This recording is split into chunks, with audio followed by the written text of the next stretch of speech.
Chapter 1178 just dropped, and you know what that means. Gotta get into it, review it, break it down, see what Oda's cooking up. Chapter 1178 is titled Fading Nightmare, and we get the man himself, Eustace Captain Kidd, on the cover being chased by a bull. Love to see it. I'm on the train that we're going to be getting a Kidd update this very year, if not in Elbaf. I mean, he's literally right off the coast, so. Page 1, we are with the Frankie, Sanji, Nami, Jinbei, Straw Hats, and Luffy is flying over to drop off Brook and Usopp. Obviously, you know they're injured. That battlefield's going to be crazy, so we can get them out of there for the time being. Frankie asks Luffy if he needs any help, and Luffy says, not right now. If things start getting wicked, you know, we'll call you guys, but just hang tight for now. Luffy leans over to Sanji and says, Loki's a real wild card, huh?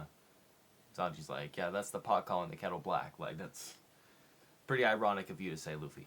We cut over to Loki, and he's charging up another big old lightning blast at IMU, who's just sitting there unfazed. IMU is actually so unfazed, in fact, that we get a little lore drop on Loki's crew. IMU talks about a ship of giants that was sighted many years ago with a captain of super big stature, would only attack government ships, also had a giant flying beast that would be sighted near it. So this is, all signs point to this being Loki's crew. We see Loki let off the giant lightning blast. Either he can't hear what Imu is saying or just doesn't care.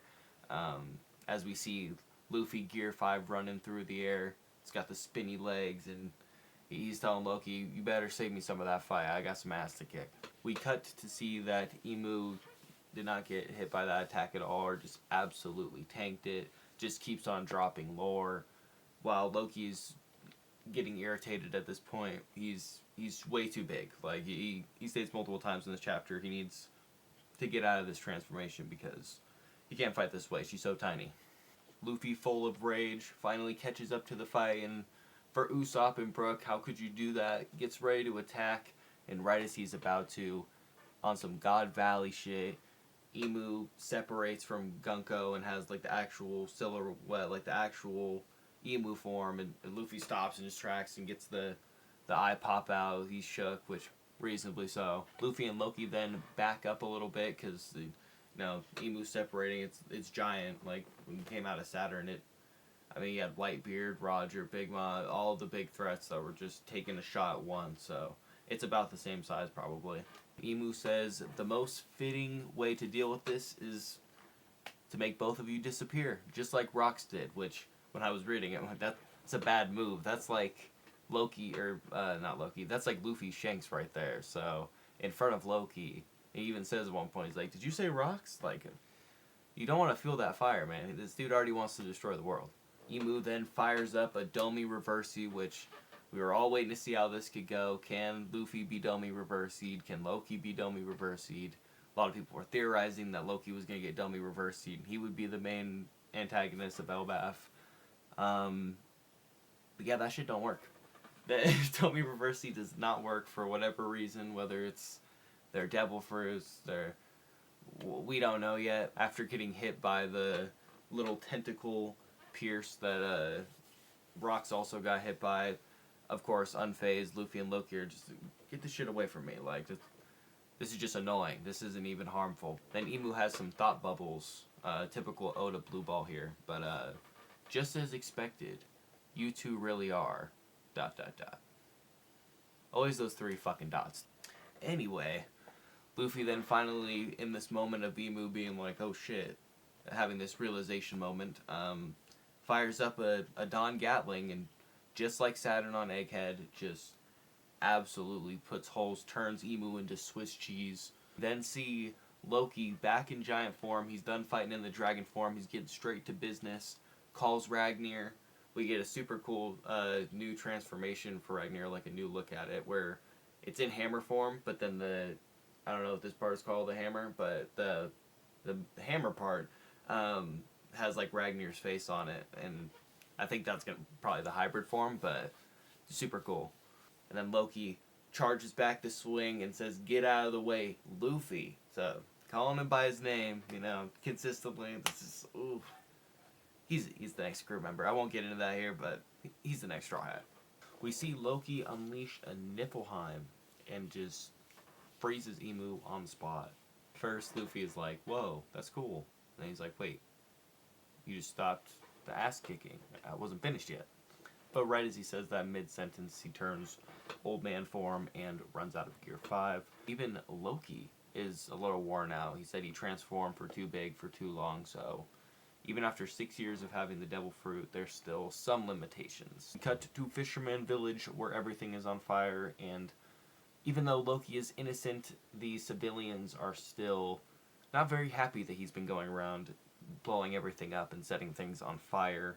So we see that, and we see Jinbei, Nami, Zeus, Lilith, all working overtime to try to get these fires out.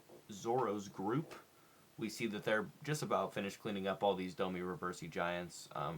There are 2 remaining, and Zoro gets prepped. He's ready to take them out. I got this.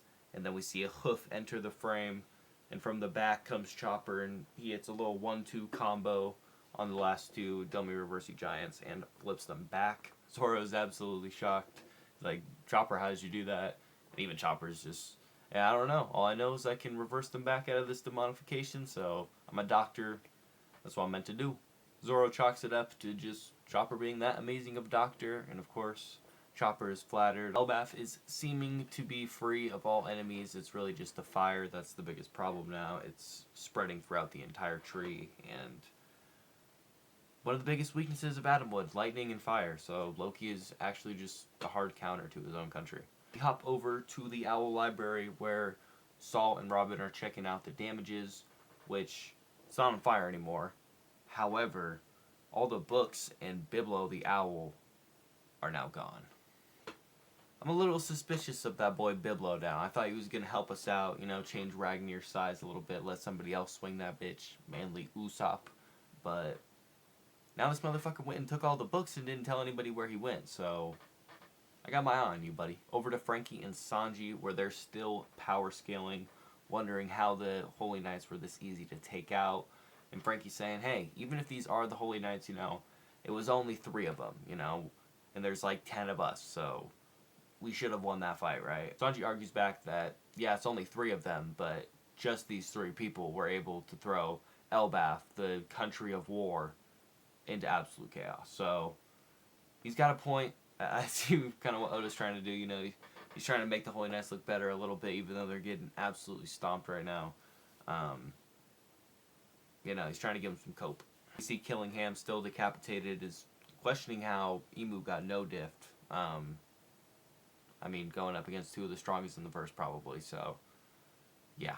Over at the edge of the Western Village, we see that Summers, after being absolutely clocked by Luffy and then stomped by Loki, is still alive. His head split in half still. He's trying to get the 2 halves back together. But yeah, he's definitely in some pain. We also see his heart in this panel, and I didn't really notice it off jump. The shading looks a little weird when I looked at it the first time, but some people are thinking that this is a mechanical heart.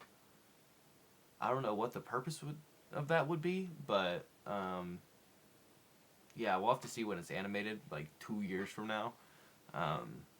What's going on with that? Because it could just be an interesting angle, but I've seen people compare like old depictions of hearts in One Piece, like Law, for example, and the heart looks a little bit different. It's interesting. Back over to Luffy and Loki. Luffy, still in old man form, is just begging anyone for food. Loki, I need food. And Loki's like, I'm not going all the way to the village to carry food all the way back to you. Go do it yourself. And Luffy's like, Squirrel, go give me some food. Just anything he can get, he's trying to get his hands on. However, in the background, while they're lacking, we see Emu, who was frozen, poofs away. We see him vanish. And the place where they vanish to is back to the flower room in the holy land of Marie Joie. And Emu, the actual body now, we see says, Gorosei, I'ma be leaving for a brief period. Mu is dipping out. Mu is gonna go handle this shit in person. And with that, 1178 comes to an end. But fear not, my friends, no break. So we'll be right back into it next week. I think this is gonna get way more difficult if Emu actually shows up. I think they're probably gonna bring Shamrock, couple other Holy Knights that are probably, we probably just saw the low tier Holy Knights, like the weaker ones, and they'll probably bring back like some mid, maybe a couple high tiers, like I said, Shamrock, maybe another one. Obviously not the full scope of all the Holy Knights. We won't see too many because probably still gonna save some of those for the final war. But yeah, I don't think it's gonna be this easy. We're gonna be seeing the Straw Hats have to struggle a little bit here. Is my prediction. I'm also wondering. I thought the Holy Land was on fire. Like that was the whole reason why IMU took over Gunko's body in the first place, was because Summers, Gunko, and Killingham were taking too long because the Holy Land was. I was under the assumption was being attacked, but now apparently they got it unlocked. Like they got it handled enough to where IMU can go all the way to Elbaf. There'll probably just be an Abyss transportation. I can't imagine you go by boat or something, so it won't take too long to get there. But yeah, I think they're gonna catch the Straw Hats off guard here. That is all I got for you guys today, and I will see you in the next one. Peace.